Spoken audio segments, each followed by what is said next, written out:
बिस्मिल्लाहिर्रहमानिर्रहीम। इमाम अबू हनीफ़ा रहमतुल्लाह अलैह के नामवर शागिर्द इमाम अबू यूसुफ रहमतुल्लाह अलैह अपनी तलब इल्मी के ज़माने के बारे में फ़रमाते हैं कि मेरे वालिद इब्राहीम बिन हबीब की वफ़ात इस वक्त हुई जब कि मैं वालदा की गोद में था। जब मैं बड़ा हुआ तो मेरी वालदा ने मुझे एक धोबी के सुपुर्द कर दिया। मैं धोबी को छोड़कर हल्का इमाम अबू हनीफ़ा रहमतुल्लाह अलैह में पहुंच जाता और उनकी बातें सुना करता था। मेरी वालदा आती और मेरा हाथ पकड़कर धोबी के पास ले जाती।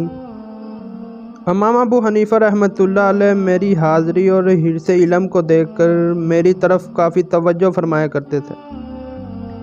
जब ये मामला दराज हो गया और मेरी माँ पर गिरा गुजरा तो उन्होंने इमाम अबू हनीफ़ा रहमतुल्लाह अलैह से कहा कि इस बच्चे का तुम्हारे अलावा और कोई उस्ताद नहीं है, ये यतीम है, इसके पास कुछ नहीं है। मैं इसे अपने चरखे की कमाई से खिलाती हूँ और उम्मीद करती हूँ कि ये कुछ कमाए ताकि अपनी ज़रूरियात पूरी कर ले। इमाम अबू हनीफ़ा रहमतुल्लाह अलैह ने फरमाया कि एक खातून इसे इजाज़त दो कि ये तालीम हासिल कर सके।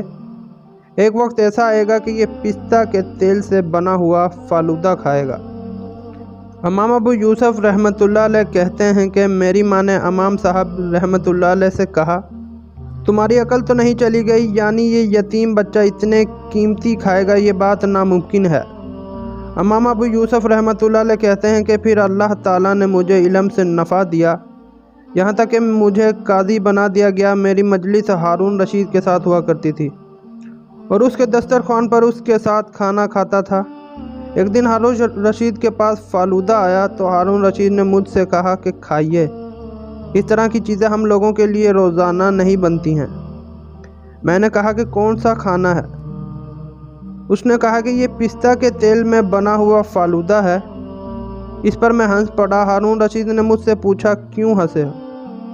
मैंने कहा बस छोड़ दीजिए। जब हारून रशीद ने इसरार किया तो मैंने शुरू से आखिर तक सारा वाक़या सुना दिया। इस पर हारून रशीद मुताज्जिब हुआ और कहने लगा, इल्म उठता जा रहा है, हालांकि वो दीन और दुनिया दोनों में नफ़ा है। नाज़रीन, वीडियो पसंद आए तो लाइक और शेयर ज़रूर कीजिएगा और इस तरह की स्टोरीज़ के लिए हमारे चैनल को सब्सक्राइब कर लीजिए। मिलते हैं किसी नई वीडियो के साथ, तब तक के लिए इजाज़त दीजिए। अल्लाह हाफिज़।